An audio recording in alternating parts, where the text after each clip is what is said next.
Hello friends, आज की इस वीडियो में मैं आप लोगों के साथ जो है चर्चा कर रहा हूँ कोटक महिंद्रा बैंक की। और देखिएगा, ये जो चर्चा है, जैसा मैंने अभी आपको नॉर्मल वीडियो में अभी चर्चा की थी रिजल्ट एनालिसिस में, कि एक वीडियो मैं आपके साथ शेयर करूँगा।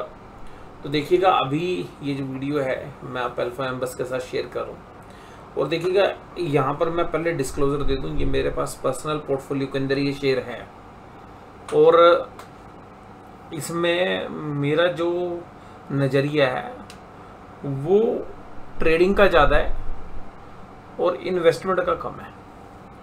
यानी कि मैं यहाँ पर एक ट्रेडिंग के हिसाब से अपने पोर्टफोलियो में शेयर्स को रखे हुए हैं और मुझे यहाँ पर उम्मीद है कि ये शेयर मुझे लगभग इन प्राइजेस से जहाँ पर अभी ट्रेड कर रहा है, हालांकि मेरी जो एवरेज प्राइस है वो थोड़ी सी स्लाइटली ऊपर की साइड है, लेकिन मुझे ऐसा लग रहा है कि इन प्राइस से अगर हमें यहाँ पर अगर एंट्री करने का मौका मिलता है तो यहाँ से मुझे लग रहा है कि तकरीबन 17 से 20% के प्राइस के अंदर ये शेयर राइज कर सकता है। अब हो सकता है कि पहले थोड़ा सा नीचे की तरफ भी पेन कर सकता है, मैं उस बात को मना नहीं करूँगा, लेकिन मैं इसकी वैल्यूएशन जो है आपके साथ डिस्कस करूँगा, क्या पोटेंशियल जो है चीज़ें हो सकती हैं इसके अंदर। तो देखिएगा, मैं अभी अकाउंटिंग के साथ साथ वैल्यूएशंस की बात आपके साथ करूंगा। और सबसे खास बात ये कि मैंने पिछले 6 महीने का चार्ट लगाया है इसके। अब इसके पिछले 6 महीने के चार्ट में अगर हम एक चीज़ देखें तो ये शेयर जनरली 1800 रुपये के इर्द गिर्द घूमता रहा, कभी 1900 भी चला जाता है, बट एवरेजली अगर आप वर्कआउट करोगे तो 1800 रुपये का आसपास का भाव मिलता है। और मुझे ये लगता है कि जो बड़े इंस्टीट्यूशंस हैं वो इस बात को समझते हैं कि इसकी जो फेयर वैल्यू वो तकरीबन इसी के आसपास निकलती है। और मैं जो दूसरी चर्चा आपके साथ कर रहा हूँ, क्योंकि देखिएगा कोटक महिंद्रा बैंक के अंदर ना जो बिजनेसेस हैं, जैसे प्राइम लिमिटेड वाला बिजनेस है, प्योरली फाइनेंस बिजनेस है, इन्वेस्टमेंट लिमिटेड है, सिक्योरिटीज है, जनरल इंश्योरेंस है, लाइफ इंश्योरेंस है, असेट्स मैनेजमेंट है, पेंशन फंड्स वाली जो कंपनियां हैं वो हैं। इन सब के बाद मुझे पर्सनली ऐसा लगता है कि देखिएगा, ये जो मैनेजमेंट है ना, बड़ी एग्रेसिव मैनेजमेंट है। ऐसा नहीं है कि हाथ पे हाथ रख के बैठी रहेगी और जो एक्शंस लिए गए हैं। तो पहली बात तो ये कि कंपनी की मैनेजमेंट ने क्या बोला है कि भाई हम क्या एक्शंस लेंगे। तो देखिएगा, सबसे पहली बात है कि जो आरबीआई ने एक्शंस लिए हैं वो उनका असर क्या होगा कि नए customers on boarding of new customers through the banks online and mobile banking channel नहीं लेंगे, इशूइंग फ्रेश क्रेडिट कार्ड्स नहीं लेंगे, और बाकी जो चीज़ें हैं उन पर कोई असर नहीं पड़ेगा। और मैनेजमेंट कहती है फॉरवर्ड लुकिंग है कि हम कह रहे हैं कि जो सारी जो भी एक्शंस हैं वो लेते हुए नजर आएंगे। तो ये जो चीज़ें हैं मैनेजमेंट की तरफ से आया है और मुझे लगता है कि भाई ठीक है, ये मार्केट के अंदर अगर हम देखें तो ये एक अच्छी खासी प्रेजेंस रखते हैं। अब मैं बात करता हूँ सबसे पहले इनकी सब्सिडरी, जितनी भी सब्सिडरी है सिर्फ 100% होल्डिंग है कोटक महिंद्रा बैंक की। अब यहाँ पर अगर हम मार्केट शेयर देखें तो तकरीबन Q4 ऑफ 24 में जो मार्केट शेयर है, अगर डेरिवेटिव मार्केट में देखें तो 12% मार्केट शेयर लेती है कोटक सिक्योरिटीज, 10% का मार्केट शेयर है कैश मार्केट में, और ओवरऑल मार्केट शेयर से 11.4%। ये तकरीबन 1200 ब्रांचेज और फ्रेंचाइजीज के माध्यम से सिक्योरिटीज का जो है धंधा चलता है। तो एक बेहतरीन बिजनेस मॉडल इनके पास है और बेहतरीन बिजनेस है सिक्योरिटीज में। महिंद्रा जो प्राइम है उसमें भी अगर हम देखें तो वो भी एक अच्छी कंपनी है और ये भी फाइनेंस के धंधे में व्हीकल फाइनेंस और अदर फाइनेंस करती है। इसमें तकरीबन 223 करोड़ रुपए के आसपास का प्रॉफिट इन्होंने जनरेट किया, 888 करोड़ का, और पिछली बार भी 829 करोड़ का प्रॉफिट था, 829 से 888। ये भी एक बेहतरीन कंपनी है। उसके बाद जो असेट्स मैनेजमेंट कंपनी है AMC बिजनेसेस, वो भी देखिएगा इस पूरे फाइनेंशियल इसमें 525 करोड़ का प्रॉफिट दिया है, हालांकि इसमें बिजनेस में ग्रोथ नहीं थी इस बार। अगर हम असेट सेंटर मैनेजमेंट में भी देखें तो इक्विटी का पोर्शन जो है, देखिएगा रिटेल इन्वेस्टर्स दब के पैसा लगा रहा है, तो म्यूचुअल फंड्स के जो इक्विटी वाला पोर्शन है उसमें दब के पैसा आ रहा है। तो ये थोड़ा सा हमारे लिए कॉज ऑफ कंसर्न भी है कि आने वाले समय में इक्विटी में रिस्क हो सकता है। तो ये जो है हम थोड़ा सा क्लियर देखें। और ब्रांचेज में भी देखेंगे तो ऑल ओवर इंडिया प्रेजेंस है इस बैंक की, तकरीबन 2000 के आसपास ब्रांचेज ये कर लेंगे आने वाले समय में भी। 1948 ब्रांचेज हैं, तो केवल 52 ब्रांचेस दूर हैं। और बाकी जो डिपॉजिट वगैरह की जो ग्रोथ है वो ठीक ठाक है, लेकिन मैं बात करूंगा खाली वैल्यूएशंस के ऊपर। तो मेरा जो चर्चा है वो वैल्यूएशंस वाले पैरामीटर्स पे है। तो आइएगा मैं अब उन मुद्दों पर आपके साथ जो है चर्चा करता हूँ। तो देखिएगा, सबसे पहली बात है ये जो कोटक ग्रुप है, कोटक ग्रुप के अंदर जो कंपनी है वो मैंने अभी आपके साथ चर्चा में लेके आया।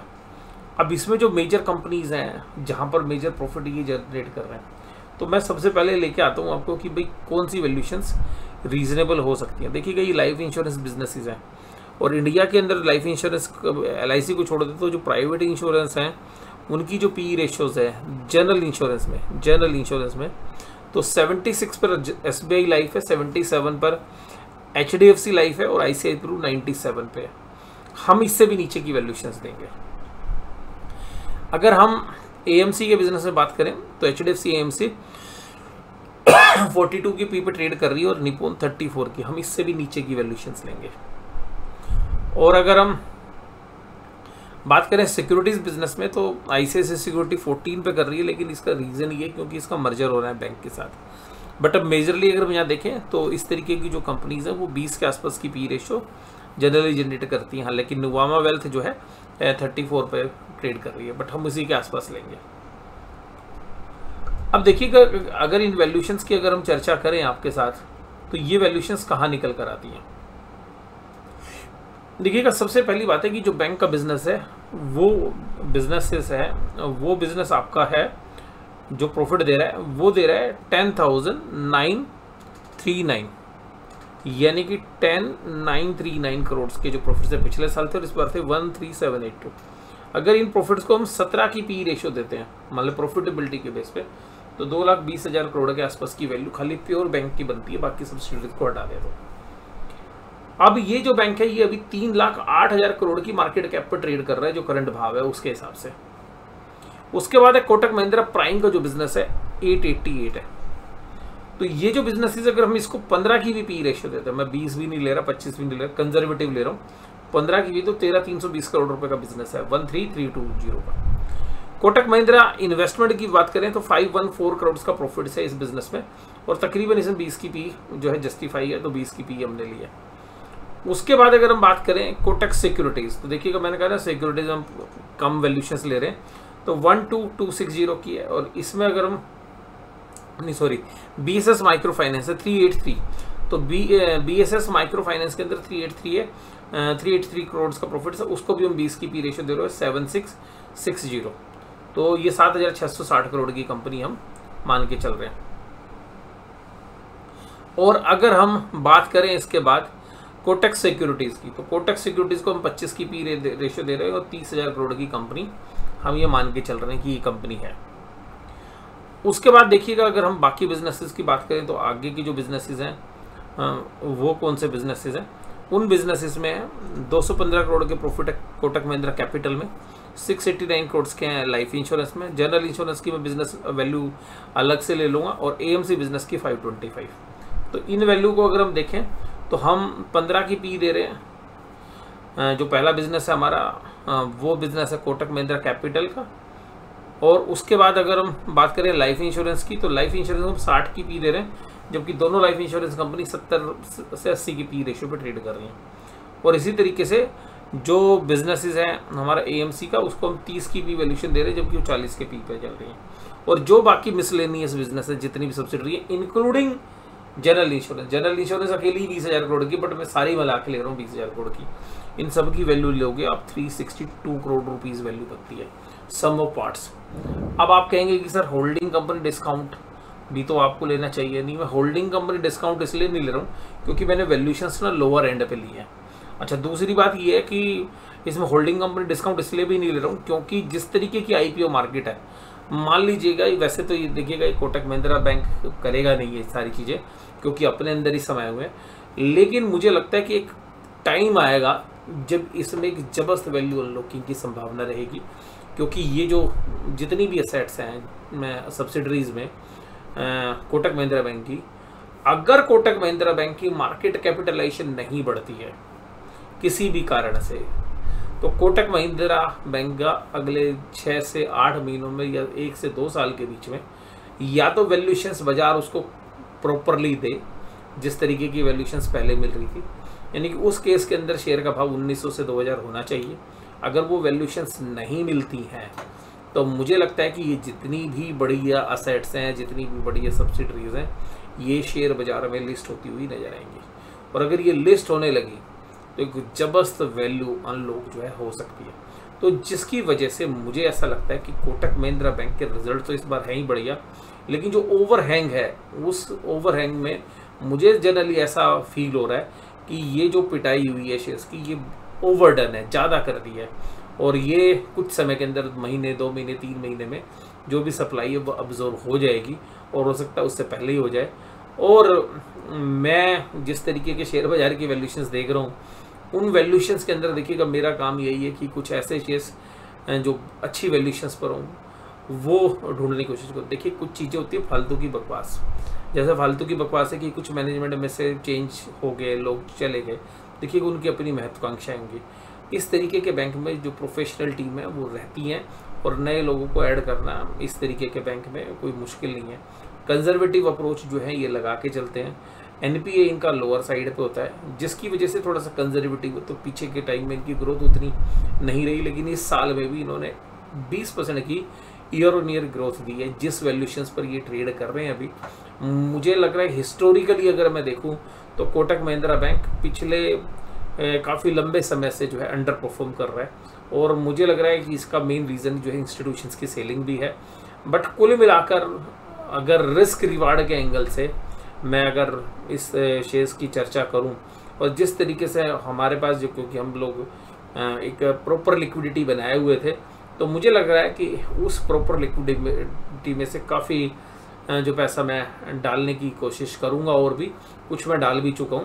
तो अगर इन वैल्यूशंस के आसपास ये शेयर्स मिलेगा तो मेरे लिए अभी यहाँ पर एक अंडर वैल्यूड शेयर्स है, एक बढ़िया मैनेजमेंट की कंपनी है, बढ़िया बैंक है। और देखिएगा हम लोग एफएनओ में भी ट्रेड करते हैं, तो मैं इसलिए कोई आपको इन्वेस्टिंग का शेयर नहीं बोल रहा हूँ ये, हालांकि इसमें इन्वेस्टमेंट वाले भी सारे गुण हैं, बट मेरे लिए ये केवल ट्रेडिंग का एक जो है जरिया है। मुझे लगता है कि मैं इसमें ट्रेड कर सकता हूँ।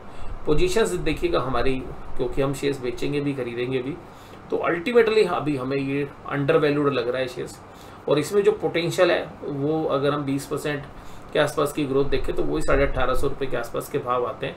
और मुझे लगता है कि अगर ये जितनी भी एसेट्स क्लास है तो इनसे हमें एक सेफ्टी मिलती है कि जितनी भी एसेट्स ग्रुप के अंदर है, जितनी भी सब्सिडरी कंपनीज हैं, ये हमारे डाउन साइड को प्रोटेक्ट करती हैं। देखिएगा मैं हाई रिस्क लेके इससे भी अच्छी कंपनी ढूंढ सकता हूँ, बट मेरा पर्पज़ ये होता है कि मैं जहाँ पर इन्वेस्टमेंट करूँ मुझे डाउन साइड कम मिले, अप साइड का पोटेंशियल के साथ साथ मेरी कोशिश ये होती है कि मुझे डाउन साइड लिमिटेड मिले।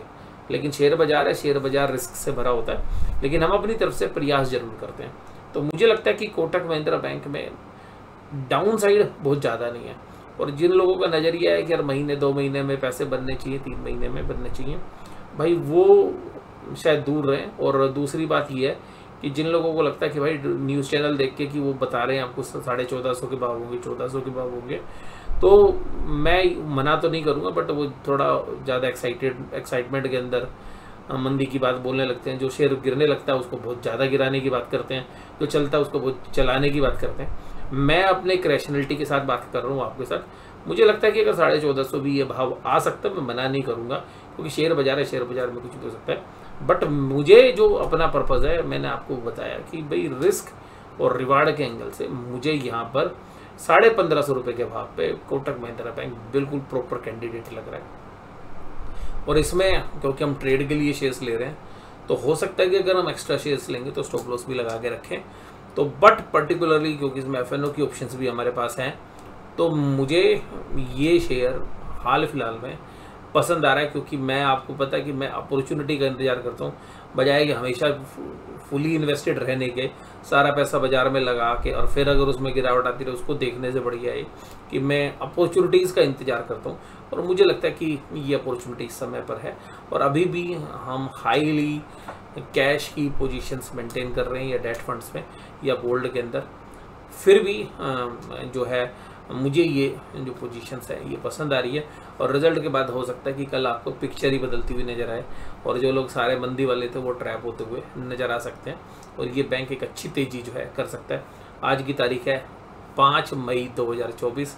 तो ये वीडियो जब मैं आपके साथ शेयर कर रहा हूँ क्योंकि मैंने ये सारी चीज़ें देखी, तो मैं एक्चुअली इनके जो रिजल्ट्स हैं, क्योंकि बहुत सारी चीज़ें हम वीडियो में आपके साथ शेयर नहीं कर सकते इतने शॉर्ट पीरियड में, लेकिन मैंने काफ़ी कुछ चीज़ें इनकी देखी, पिछले भी रिजल्ट्स देखे, बैलेंस शीट के साइज़ में भी देखा कहाँ से ग्रोथ आ रही है, कहाँ से ग्रोथ नहीं आ रही है, और क्या क्या चैलेंजेस हो सकते हैं। अभी ये जो पीछे न्यूज़ थी उसका कितना बड़ा इम्पैक्ट हो सकता है, तो मुझे लगता है कि उसका इम्पैक्ट 500 करोड़ रुपए से ज़्यादा की प्रॉफिट पे नहीं होगा, और कंपनी की मैनेजमेंट कुछ और इनोवेटिव आइडियाज़ लेके आएगी, और साथ में मुझे लगता है कि रिस्ट्रिक्शंस भी 3 से 5 महीने के शायद टाइम फ्रेम लगे, ये शायद हट सकते हैं। तो कुल मिलाकर जो पैरामीटर्स हैं हमारे, वो मैंने आपके साथ जो मेजर स्लाइड्स हैं वो डाल दी हैं। अगर आप इनको देखना भी चाहें तो वीडियो को पॉज करके जो है देख सकते हैं। जैसे सेगमेंट रिपोर्ट है, तो सेगमेंट रिपोर्ट में तो हालांकि प्रॉफिट बिफोर टैक्स वाले हैं, तो ईबिटा के बेस पर भी अगर वैल्यूशंस निकाले, और इवन इसके अलावा एक वैल्यूशंस का मेथड और हो सकता है कि जो कंपनी की नेट वर्थ है उसके हिसाब से भी निकाले। तो देखिएगा अगर नेट वर्थ में भी अगर हम देखें तो कोटक महिंद्रा बैंक 96,000 करोड़ की नेट वर्थ रखे हुए इस टाइम, और इस तरीके के जो बैंक है वो 3 to 4 times price to book value हो सकते हैं। और कोटक महिंद्रा प्राइम जो है 9,000 की है, इसको भी 3 टाइम्स आप दे सकते हैं। कोटक महिंद्रा इन्वेस्टमेंट जो है इस तरीके की कंपनी अभी 2 to 3 टाइम्स हो सकती है। इंफ्रास्ट्रक्चर डेट फंड्स हैं, ये 1 to 2 टाइम्स हो सकते हैं। माइक्रो फाइनेंस के धंधे जो है 2 से 3 टाइम्स हो सकते हैं, इसमें काफ़ी ग्रोथ वाला बिजनेसेस हैं। कोटक सिक्योरिटीज़ हैं, ये 4 to 5 टाइम्स हो सकती हैं। कोटक महिंद्रा कैपिटल है 2 टाइम्स हो सकती है।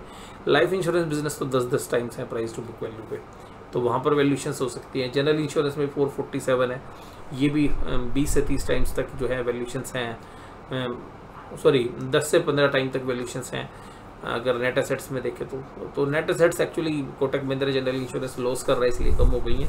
एएमसी बिजनेस में देखेंगे तो 2,521 करोड़ रुपए की है, तो ये भी देखिएगा 4 to 5 टाइम्स बड़े आराम से जो है मिल जाती हैं। तो कुल मिलाकर मुझे लगता है कि जिस तरीके का रिजल्ट आए हैं, जिस तरीके की पीछे शेयर की पिटाई हुई है और शेयर हमें सही भाव पे मिल रहे हैं, मुझे लग रहा है कि एक रिस्क रिवार्ड के एंगल से एक अच्छी वैल्यू पिकिंग यहाँ पर बनती है। और जो नज़रिया है वो देखिएगा, मैं फिर बोल रहा हूँ, मेरा ट्रेडिंग का मुझे 15-18% से ज़्यादा नहीं चाहिए, ठीक है। और हो सकता है कि कुछ शेयर्स बाद में फ्री के बच्चे हमारे पास, तो हम ट्रेड के लिए छोड़ सकते हैं। हो सकता है कि देखिएगा डाउन साइड भी हो सकती है, और बट मुझे जो मैं क्योंकि आपको पता मैं थोड़ा सा कंजर्वेटिव हूँ, मैं ऐसे भाव आपके साथ डिस्कस करता हूँ, आपका इंतजार, ये तो भाव कभी आएंगे ही नहीं। और मुझे लगता है कि कोटक का भी भाव आपने सोचा नहीं होगा कि यार ये भाव आ जाएगा, लेकिन आ गया ना। तो इसी तरीके से बहुत सारे शेयर्स हैं जिनके भाव आ जाते हैं, तो हम वो भाव नहीं आएंगे तो कोई बात नहीं, अपना पैसा भैया 7-8% रिटर्न तो दे रहा है। बजाय कि शेयर खरीद के मैं अपने शेयर को 10% या 15% डूबता हुआ देखूँ, उससे बेहतर है कि मैं निवेश करने से पहले एक अच्छी समझदारी जो है दिखाऊं। लेकिन बाजार है किसी के अनुरूप नहीं चलता है, हम अपनी समझदारी से करने की कोशिश करते हैं, और कोशिश ये रहती है कि जो रिटर्न्स हैं वो हम बाजार की जो रिटर्न्स हैं उनको तो बीट करें, लेकिन साथ साथ ये भी रहता है कि बाजार में जितना रिस्क है उस रिस्क को भी हम मिनिमाइज़ करके चलें, यानी कि रात की नींद बढ़िया है, बाजार गिरने पर हमें कोई तकलीफ़ ना हो और बाजार चढ़ने पर अपने पैसे बने, ठीक है जी। तो इसी कामना के साथ मैं ये वीडियो यहीं पे समाप्त करता हूँ। वीडियो आपको कैसी लगी ज़रूर से ज़रूर कमेंट बॉक्स में बताइए। वीडियो देखने के लिए धन्यवाद, थैंक यू वेरी मच।